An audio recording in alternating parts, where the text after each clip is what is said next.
bulastugan niya ni Trillanes nung ano. Eh dati din pa daw ata pala na ano yan. Parang nalulung din sa ano yan, sa droga.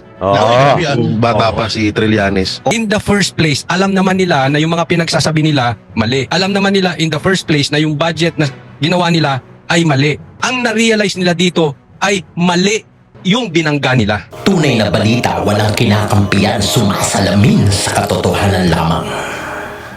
Alright, what's up mga kayon? Welcome back pa rin syempre dito lang sa Joe Malone TV para sa programa natin ng issue ng bayan ating pag-usapan. Magandang umaga sa inyong lahat. Today is December 26, araw ng Huwebes dito sa Pilipinas, ha? Tapos na ang Pasko. Balik programa na ulit tayo. Kamusta naman ang inyong Pasko? Kamusta naman? Nakailang pangat na yung handa ninyo? Dito okay lang naman. Bagamat umuulan, pero syempre pasalamat na rin tayo at dahil nairaos natin, di ba? Nairaos natin ang Kapaskuhan dito sa Pilipinas. So, ito patuloy pa rin tayo, ha? Shoutout nga pala sa lahat ng mga viewers natin na DDS supporters. Yung mga nasa ibang bansa, yung mga OFW na nagtatrabaho tapos iniiwan yung kanilang, hindi naman iniwan yung pamilya nila rito sa Pilipinas para maitaguyod. Grabe kayo. Shoutout sa inyong lahat, ha? Shoutout sa inyong lahat. Tapos pati na rin sa mga viewers natin dito sa Pilipinas, Luzon, Visayas, Mindanao. Shoutout sa inyong lahat. Attendance check muna tayo. Paki-comment dyan sa baba kung saan lupalop kayo naroroon. At halimbawa, let's say, watching from Alaska, Illinois, wow, ang sarap pakinggan, Chicago, New York, di ba? The city that never sleep. Tapos sa mga Japan, mga Asia, Hong Kong, Singapore, grabe, shoutout sa inyong lahat. Believe ako sa inyo dahil nakiki-cooperate kayo at kitang-kita ko naman ang suporta nyo sa Joe Malone TV. At syempre, wag natin kakalimutan yung mga viewers natin dito sa Pilipinas. So, attendance check tayo. Kunyari, watching from watching from Cebu, Davao, diba? Mindanao, Bulacan, Cavite, Tondo. Ay, marami akong nakikita dyan. Shout out sa inyong lahat. Yan lang ang ano niya sa akin. Suporta nyo. Eto na, ha? At kung bago ka sa channel ko, syempre, wag mong kalimutan mag-subscribe at click mo na yung notification bell para lagi kayong updated sa mga videos na ina-upload natin araw-araw. At, ano pa ba yun? At yun, paki-like and share naman yung video natin. I-share nyo na doon sa mga kapwa natin, DDS supporter, mga kaibigan, mga relatives natin, pati yung mga basher, i-share nyo sa kanya. Kung bawa, hindi siya naniniwala sa DDS, kabila siya. O i-share nyo yung video natin para maliwanagan yan. Shout out sa inyo lahat. Ito na, simulan na natin ang issue ng bayan ating pag-usapan na programa na to. Everyday to, 1:00 at 6:00, pahigop muna ng kape. Okay. Eto na. Trillanes. Grabe, as you can see, doon sa title natin, medyo bago yung format natin dahil, ano na to, for 2025, for the whole year of 2025. Eto na. Trillanes. Ano na?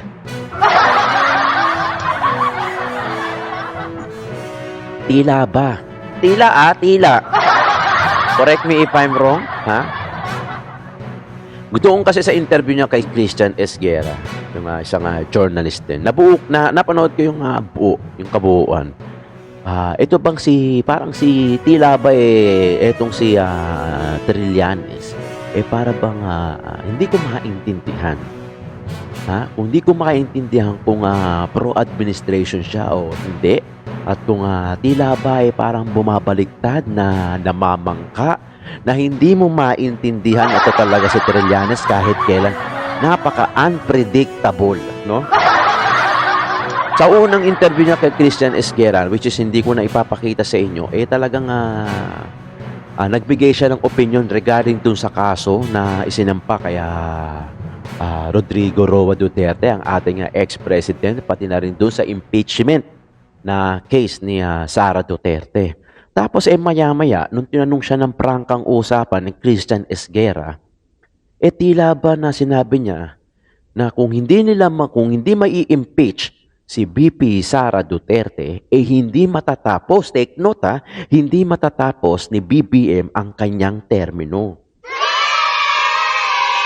Pahigo ulit. Para nervousin ako kasi hindi ako ma-nervous dito kaya Trillanes. So yun, no? Tila bagamat di kumawari na parang taeng hindi mailabas. sorry. No? Parang iniipit-ipit pa niya kung saan siya kakampi. Di ba? Hindi ko maintindihan kung namamangka ba siya kahit na wala naman siyang bangka o tila ba nagpapaka-play safe ika nga. Ayan, nagpapaka-play safe at ang lakas kasi ni BP Sara no? According na rin kay Trillanes, panoorin natin according na rin kay Trillanes na pag hindi nila ma-impeach si BP Sara delicate sila. Di ba? Dahil lalong lumalakas. Di ba? Malakas na nga, pinalakas pa natin. Yung mga online supporters, when I say online supporters, yung mga aloof, yan, mas lalong lumalakas. Mas lalong tumitindi ang ating puwersa kasi napapanood at nakikita natin yung talagang katotohanan, di ba? Panoorin na natin.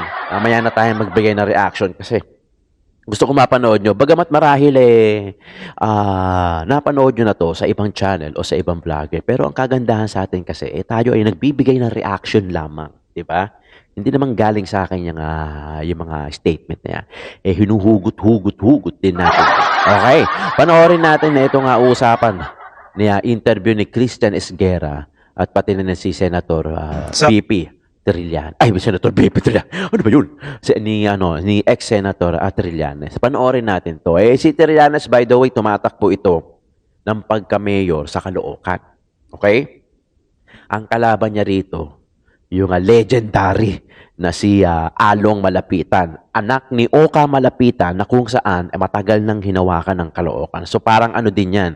Parang sa Maynila din, bago-luma. Yan, bago-luma. Diba? Trillanes, bago. Malapitan, luma.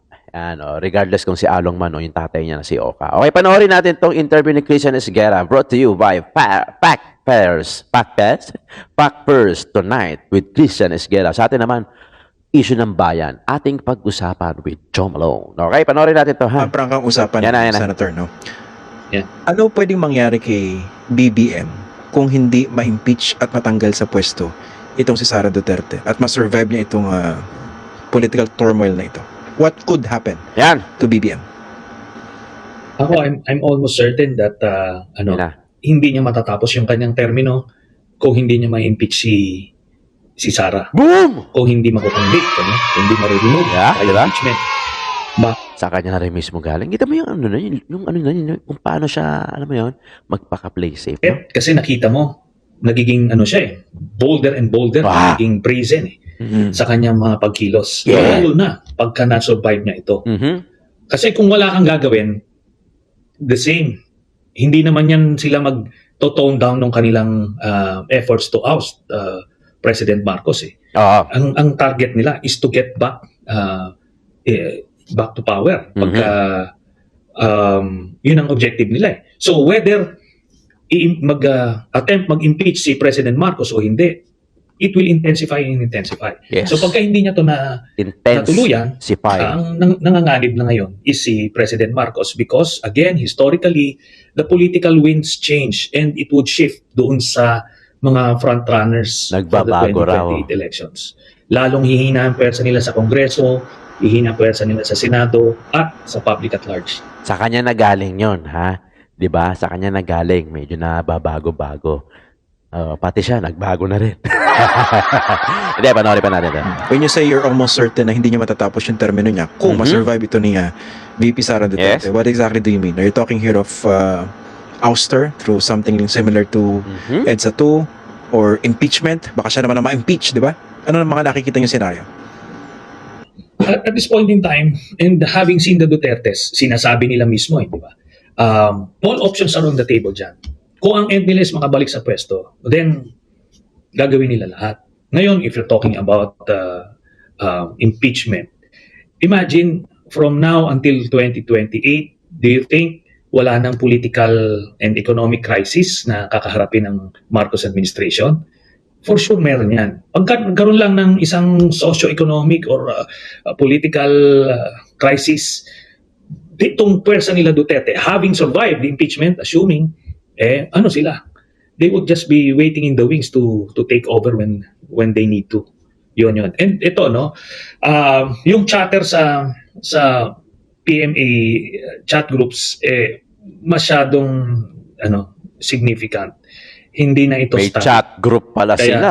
makikita mo na kung meron sila ngayon, lalo ng palakas ng palakas yan. Oo, eh. Siyempre, isipin nila pag nakapwesto si Sara, Mhm. ano yung pwestong ibibigay sa kanila. So, Mhm. meron ganong personal interest na papasok yan. Yung progressive military career na sinasabi natin sa PMA. It could be too tempting for these PMAers to resist. Medyo interesting yung sinabi nyo, no? Yung chatter sa mga PMA chat groups, medyo ganyan. Can you be more specific? What exactly do you mean po? Meron kasing mga Duterte, no? Lalo na sa mga retired ranks. Yes, of course. Ano sila, masyado silang bold sa kanilang mga Mhm. pronouncements.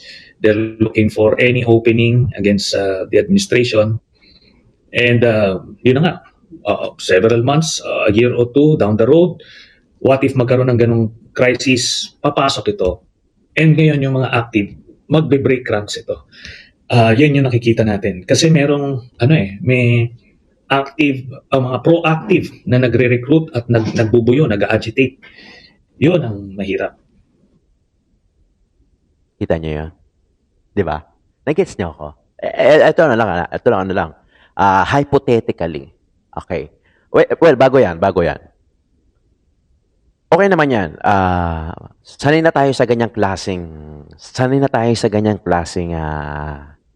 ano ba tawag dito? Ano ba magandang term dito? Sanay na tayo sa ganyang klaseng political gaming, ika nga, no, na kakampi, bumaliktad, naging kakampi, yung kakampi dati, bumaliktad, yung kaalyado, bumaliktad, kinalaban, yung kalaban, kinampi yung kakampi.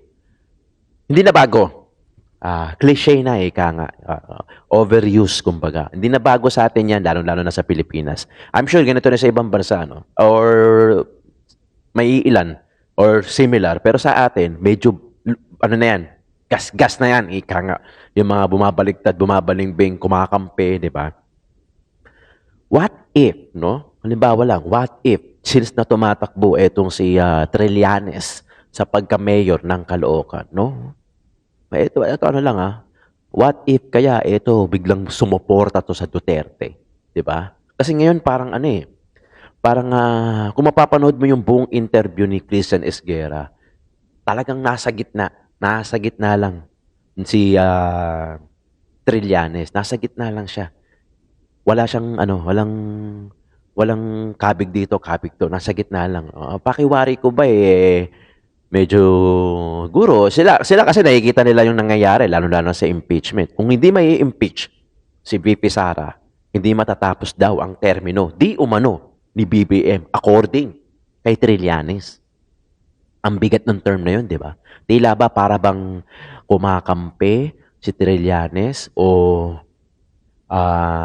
umiiwas sa issue, no? Kasi sabi niya mayroong mga chat group, no? Na pagka nanalo si Duterte, si VP Sara sa 2028 bilang presidente, syempre magkakaroon ng mga assignment yan, di ba? Usually, ganoon naman yun di ba? Kung sino yung kumampi sa akin, no? Na parang gano'n, di ba? Priority ko kayo, bibigyan ko kayong posisyon. Di ba? Sobrang lakas ni VP Sara. Lalong-lalo na next year. Remember, December 26 pa lang dito sa atin, sa Pilipinas. Pero talagang, nagpapahinga pa yan or nag-iisip yan ng mga next move.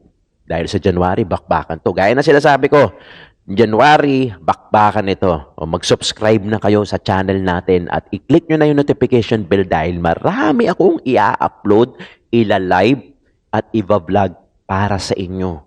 Hindi nyo lang ako makikita rito sa studio natin para mag-react. Bagkos makikita nyo rin ako doon sa field, sa ground, sa kalsada. Kasi maraming balita dyan Gagawa tayo ng mga pagkakalibangan nyo when it comes to issue ng bayan. Pero syempre, etong issue ng bayan natin pag-usapan, regular yan. So as you can see, di ba? As you can heard naman doon sa usapan nila. para bang hindi ko maintindihan ng ano ba to? Kumakampi ba to? O hindi pa niya i-announce, hindi pa siya bumaliktad kung gusto niyang bumaliktad. Nahihiya ba siya na kasi simulat noon taliwas siya sa mga Duterte, di ba? Tapos ngayon medyo maganda yung mga sinasabi niya sa Duterte, di ba? Eto naman pag-usapan natin from SMNI together with the Banateros. Kasama na dito sila Coach Eli. Yung iba di ko kilala, yung mga Banateros dyan. To, ganito sa SMNI, kung di ako nagkakamali, si Jay Guevara pala, saka si Coach Eli, kung di ako nagkakamali, parang kahapon nata to kasi one day before. So panoorin natin itong usapan nila in regards doon sa video na tila ba na bumabaliktad o kumakapi itong si Trillanes. Pakinggan natin yung mga opinion na itong mga to. Okay? Trillanes, ang abot naman dun sa di umano yung paghingi niya or parang natakot na siya. Parang ano din hindi ako naniniwala doon kasi sa tagal-tagal ng ito sorry sa words pero sa tagal-tagal ng kupal ni Trillanes dito sa Pilipinas. Parang di mo talaga makikitaan ng ano yan eh. Di mo makikitaan ng parang di mo maiisip na nag-ano ka na, nagising ka na sa katotohanan, no? Yun nga yung sinasabi ko, 'di ba? What if eto si Trillanes biglang kumampi kay Duterte? Nako baka tumunog ang pangalan nito sa Caloocan. I'm not sure. Nagbago ka na at na-realize mo na mali ka sa lahat ng pinaggagawa mo sa mga Duterte. Hindi ka panipaniwala eh. Speaking mga partner, yung makakapalang mukha, mukhang tinablan. Oo.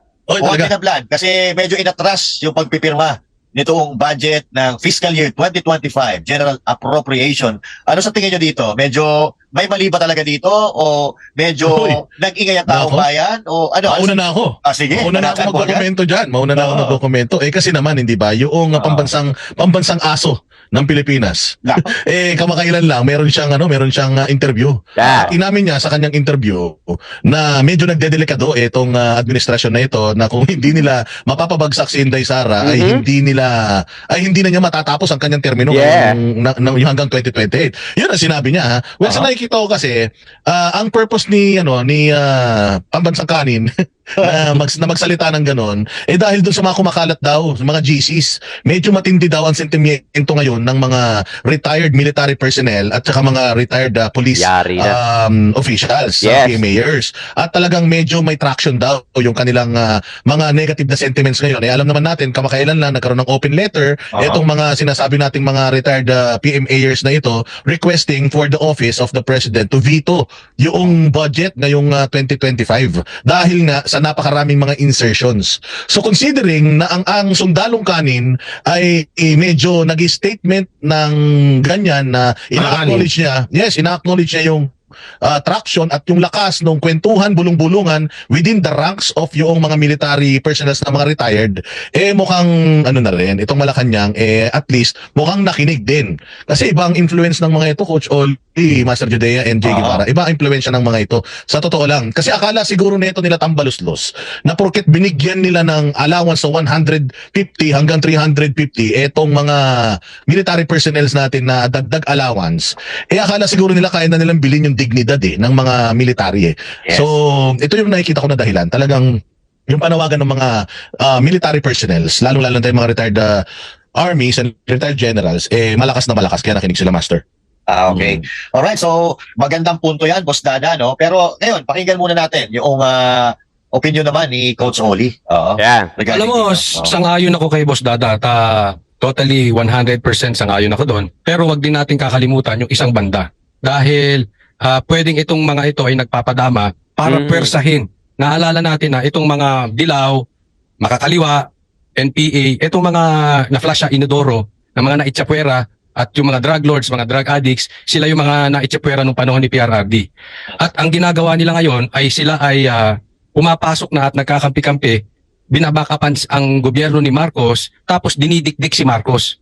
Dinidikdik para ituloy yung impeachment, ituloy kung ano-anong tungkol sa Duterte, dinidiin. At yan nga ang sinasabi niya na kung hindi may impeach si BP Sara, si BBM ang may impeach. Yari. Posible yan. Naniniwala ko dyan posible. Pero may mind conditioning din niyang ginagawa si Trillanes. Para pitpitin niya ang betlog nitong si BBM para ituloy.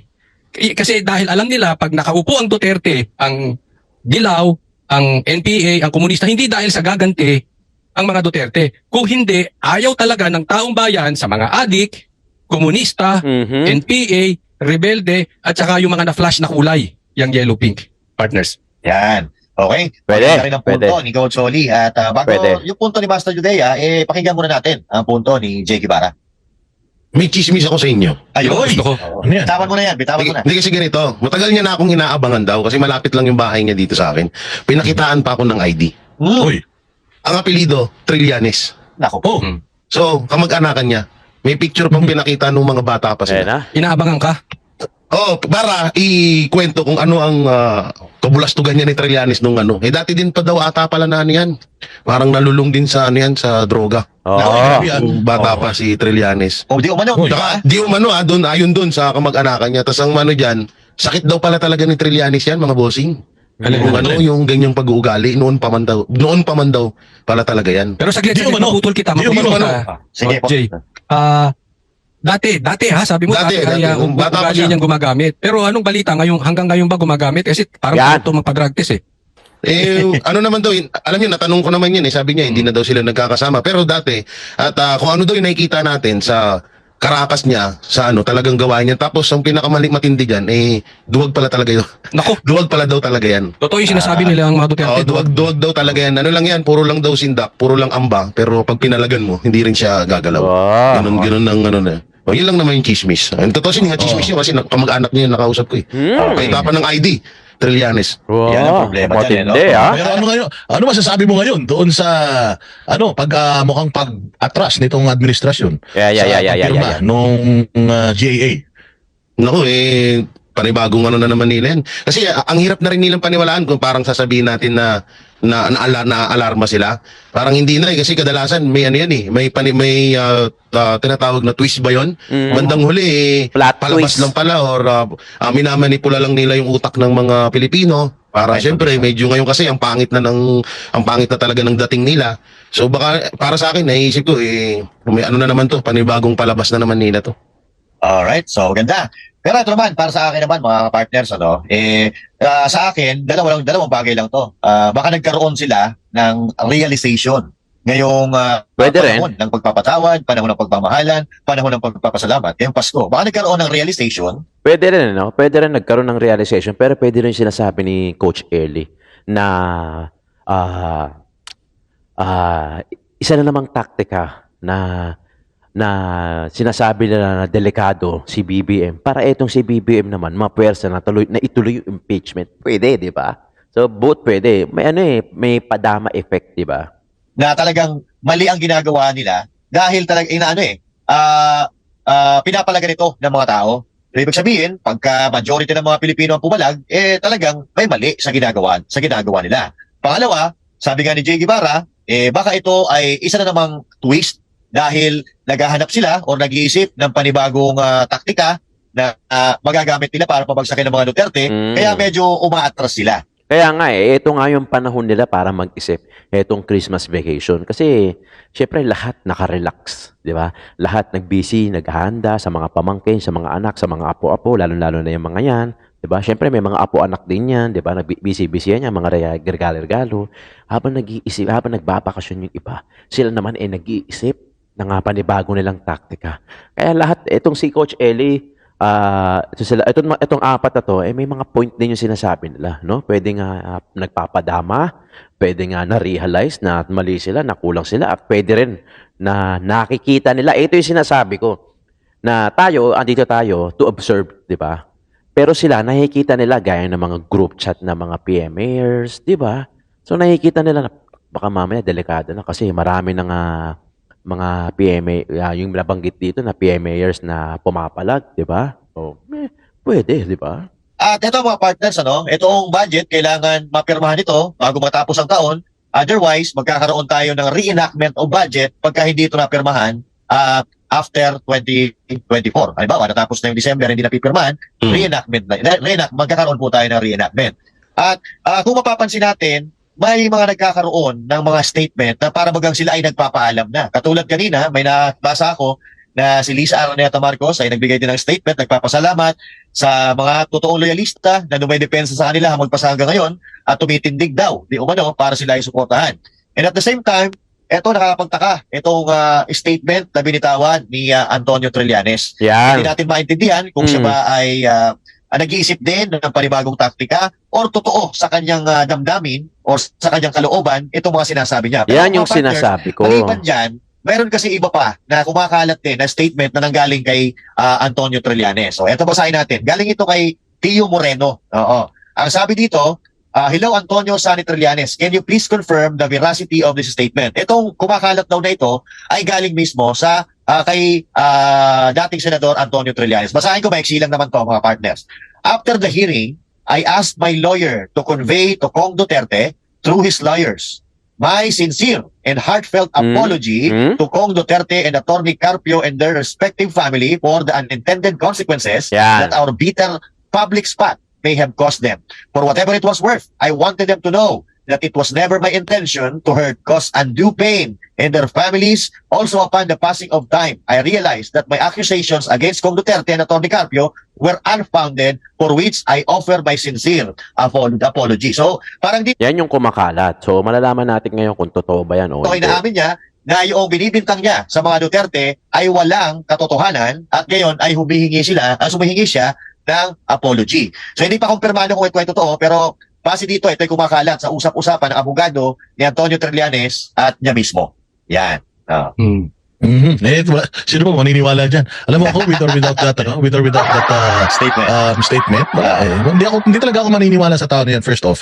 Itong mga kumakalat-kalat naman dyan sa Quadcom na yan, those were all recycled accusations eh. Yes. If you remember, na-hearing na yan eh. Senador pa siya. Na-hearing na yan eh.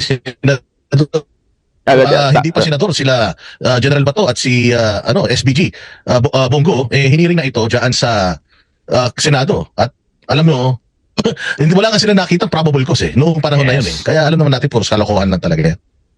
Mga partners. So, Coach Oli, pero kayo dadagdag doon. Ano ba yan? Matanong kita, Master Judea.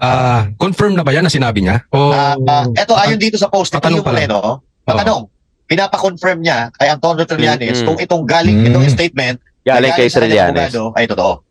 Pero Kasi alam naman natin mga partner na na kinasuhan ng mga Duterte yan si Antonio Trillanes. yes, Dahil libel. sa kanyang mga pagfabricate ng mga bintang na walang basihan. Kaya meron possibility na yan talagang nag-apologize sa kanila itong mama dahil alam naman kaya lang nakita ulit ng opportunity kasi itong mama ngayon sa dahil dyan sa Quadcom na yan mga partner. At mga partners, kung pagdudugtong-dugtungin natin, si Trillanes na mismo ang nagsabi na merong traction talaga. Itong conversation, itong chat group ng mga retired PNP officials, mga PMAers. So, baka nagkaroon siya ng realization na, baka dumating yung panahon, yariin ako nitong mga ito.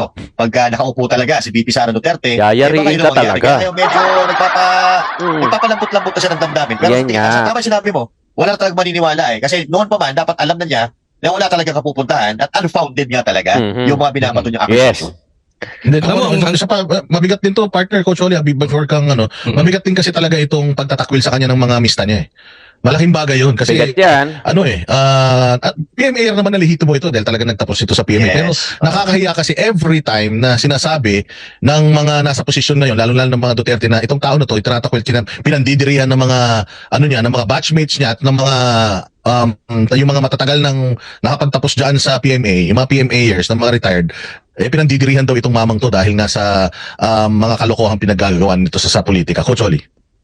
yung, may connection to sa sinabi na ni Master Judea na Alam mo, hindi rin natin masabi kasi hindi naman natin alam, nanonood lang tayo, di ba? Nag-o-observe lang tayo. Alam ko maraming mga fully supported si mga Duterte doon sa may mga ranggo ng mga PMAers. Sigurado yan, di ba? Hindi lang si Senator Bato ang talagang loyalist pagdating kay Duterte. I'm sure marami yan. Sila nakikita nila Sila ramdam nila kasi nasa range nila Tayong nandito sa harap ng camera, sa likod ng camera, tayo yung observant, di ba? Tayo yung nag-o-observe kung hindi natin alam kung sino ba yung kakampi, kung sino yung di ba? Although may mga idea tayo, like Senator Bato, Robin Padilla, yan, talagang mga Duterte yan. Pero syempre, yung mga general, yung mga PMAers, yung mga retired na may mga rango, di ba? O kaya yung mga hindi retired, yung mga talagang may pwesto, hindi natin alam kung ano yung mga nasa isip nila at kung kanino talaga sila 'Di ba? Kaya yun yung pinag-uusapan nila rito eh. Mas possibly na-realize nila na mali yung word na mali yung budget, or eto rin kay Trillanes na mali yung kanyang mga sinabi. Mhm. Alam mo, partly hindi ako naniniwala doon na na-realize nilang mali. Yes. Kasi in the first place, alam naman nila na yung mga pinagsasabi nila mali. Alam naman nila in the first place na yung budget na ginawa nila ay mali. Ang na-realize nila dito ay mali yung binangga nila. Mhm. Yan. Nakita na nila yung power eh. Doon sila, ops, eto na. Teka muna, nagrereklamo na yung mga kabaro ni Trillanes. Kaya nga maling-mali yung ginawa dito ni Paduano. Kung meron talagang dapat sisihin dito, etong partido ng mga buhaya, si Paduano talaga. Kasi mali din yung binangga niya at masyadong disrespectful. Kasi yung ginawa niya ay hindi lang sa isang general. Pag ginawa mo yun sa isang general, ay talagang pagdi-disrespect Yes. doon sa buong hanay. Yung pag ano nito ni Paduano, yung pag cite in contempt nito ni Paduano. Yun, nare-realize na nila, teka muna, sa impeachment walang pumipirma, Mhm. puro pledges. Oo. Doon sa budget, nag-aaklas ang taong bayan. Yari. So, ang mali nila na nare-realize, eto na, lahat na lang itinapon natin kay Sara, and yet, mahal pa rin siya ng taong bayan. So, Mhm. nagsisingkin na yung katotohanan sa kanila. So, mag-aano sila Exactly. ngayon dahil, remember, lahat itong mga congressmen na ito ay re-electionist, Mhm. including party Yari list. kayo. So, takot silang mapadikit yung pangalan nila dito sa Quadcom. Kaya umiiwas. Unless talagang you are willing na itaya na ang buong political career mo para doon sa mga kasunduan nyo. Mhm. That is a different story. Pero Yes. yung iba, hindi, wala, tinan mo. I mean, tanungin ko si Castro. Di ba? Ang sarap mong pagtawanan. Ikaw ang naging bunganga as speaker nila sa paninira kay Duterte. Yari And yet ka ngayon, Re-election. iniwan ka sa ere. Mhm. Di ba? Bakit? Mga politiko yung kasama mo. Yes. Yung mga yan, political agenda nasa isip nila. Mm-mm. Hindi naman, sino naniniwalang taong bayan yan ng kanilang mahal? I mean, loko-loko ka na lang kung maniwala ka dun. Hindi kampihan yan ha. Hindi Oh, sorry, kampihan yan. Jay, baka may Political kumain ka ba? agenda yan. Yung kay Trillanes, ang abot naman dun sa di umano yung paghingi niya or parang Mhm. natakot na siya. Ah, Parang ano din hindi ako naniniwala doon kasi sa tagal-tagal ng ito sorry sa words pero sa tagal-tagal ng kupal ni Trillanes dito sa Pilipinas. Parang di mo talaga makikitaan ng ano yan eh. Di mo makikitaan ng parang di mo maiisip na nag-ano ka na, nagising ka na sa katotohanan or hindi. nagbago ka na at na-realize mo na mali ka sa Kupal lahat ng ka ba? pinagagawa mo sa mga Duterte. Hindi ka panipaniwala eh. No, pero yung isa namang ano diyan pag yung isa namang dahilan diyan baka nga pinangakuan ng humahawak yan. O ganito, alabanin mo mga Duterte. Kami bahala sa iyo. Bandang huli 'di ba kinasuhan na siya. Kakasuhan siya ng mga nila PRRD. Baka bandang huli ginamit lang talaga siya tapos pinapapabayaan din naman pala siya sa ere. Pain. Lalanin niyo wala na ring budget yan. Una-una tumatakbo pa yan bilang Mayor. mayor sa Caloocan, kung di ako nagkakamali. Yes, yes. Talagang kaya rin niya rin tinanggap yung ginagawa niya ngayon kasi tsaka hindi naman nalakad ng ano yan nung parang wala siyang backer. Kasi kahit papaano isipin niya pa rin na andyan pa rin si VP Sara. Andyan pa rin ang mga Duterte, mga may ano pa rin, hindi mo masasabing mahina or ano. Hindi, may power Kaya, talaga. Ang tingin ko diyan, yung dalawa na yan, maaaring kinancel na yan dun sa kabila. At doon naman sa paghingi niya ng patawad, hindi ako naniniwala doon. Kita nyo na, di ba? Tama nga yung mga haka-haka natin. No? Tama yung mga haka-haka natin. Pati yung mga haka-haka nito, mga taga-SMNI, sila Coach Eli, di ba? Sila Banatero, si Jake Ibarra, na pwedeng na-realize, pero napaka-imposible di ba? Parang, hello, Trillanes ka nga di ba? Or pwede naman din sincere, bakit naman hindi? Kasi nakasuhan siya, pero parang ang labo, di ba? Kahit sino naman siguro tanungin mo, pag daming taon na na talagang kinalaban niyang Duterte, pero still nagpakatigas pa din siya. Tapos ngayon biglang all of a sudden, di ba? Pero alam ko talaga kung sincere talaga siya doon sa apology niya at kung sa kanya nga galing talaga yon, di umano kasi hindi pa confirm, di ba? Pero ito yung video na napanood nyo, talagang parang, wala na parang sinabi na lahat dito, di ba? Parang sinabi na lahat dito, nagsimula kay Kong Paduano, yung pag-cite in contempt niya dun sa general, di ba? Talagang ang tapang ni Paduano dun di ba? Sabi niya, gusto mo, cite ko na. Hindi, ano pa yung mukha mo parang ganun. Parang away kamto di ba? I don't think na dapat ganun ba? Na porkit nag-make face, gusto mo, i-cite ko na, di ba? Hindi, dapat due process pa rin, di ba? Ano ba yung gusto nilang sagot? Eh, paano kung nagsasabi nga talaga ng totoo, tapos ay para sa'yo sinungaling? You have all the powers na to cite that person of interest in contempt. Di ba?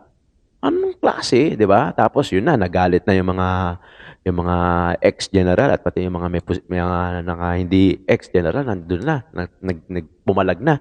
Isa kanya-kanya ng post yan. Nakita ko sa social media, kanya-kanya ng post. Di ba? At nagpalaga na. Ngayon, yung impeachment, hinihintay natin yan. Although mahaba pa, January, election period na. February, campaign period ng senatorial. March, campaign period ng lokal. So, ang daming mangyayari next year. Kaya kung ako sa inyo, mag-subscribe na kayo. At i-click mo na yung notification bell, na-segue pa. Di ba? Pero ano lang yan, kasi marami tayong ibabalita sa inyo. Ito naman reaction natin. When it comes to reaction, di naman ako yung dadalang ng dada dito. Siyempre, I do my homework.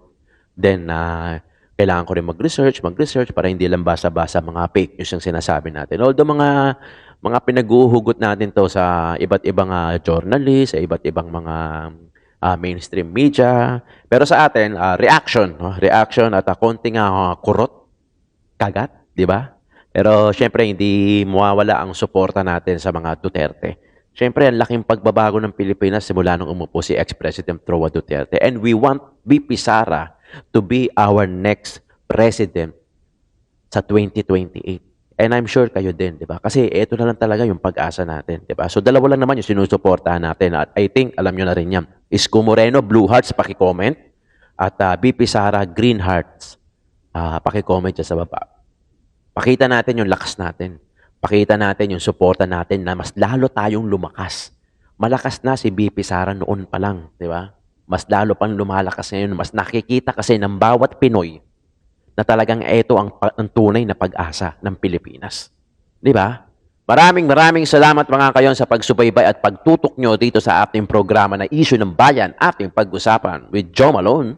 At Happy New Year in advance at huwag kayong mag-alala, patuloy pa rin ang ating talakayan at bakbakan dito sa ating channel. Meron din tayong Facebook. Iba naman yung ina-upload natin doon at meron din tayong TikTok, iba din yung ina-upload natin doon. So magkakaiba yan. Pero pagka mga reaction, syempre dito yan sa YouTube. Maraming salamat mga kayon. Tunay na balita, walang kinakampihan, sumasalamin sa katotohanan lamang.